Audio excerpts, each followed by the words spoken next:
जे प्रकरण एवढं गंभीर आहे त्या निदा खानचं कुठं नावही नाही आणि अशा प्रकारे सांगतोय की जसं जेणेकरून हा सगळ्याचा मसिहा झालेला आहे. माझं त्याला ओपन चॅलेंज आहे.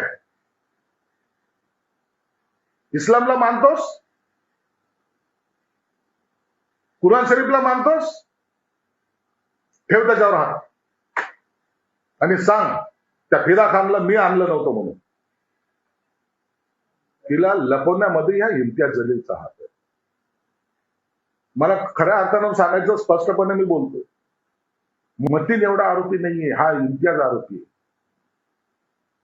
त्याची हिंमत नाहीये. त्या मतीन कोण आहे तो बिचारा छोटा नगरसेवक, कुणाच्या सांगण्याहून केलं होतं. यांनी कुराण शरीफवर हात ठेवावं आणि सांगावं माझा त्याच्याशी काही संबंध नाही, मी त्या फिदा खानला का इदा खानला मी ओळखत नाही आणि मी तिला त्या घरात लपवलं नाही.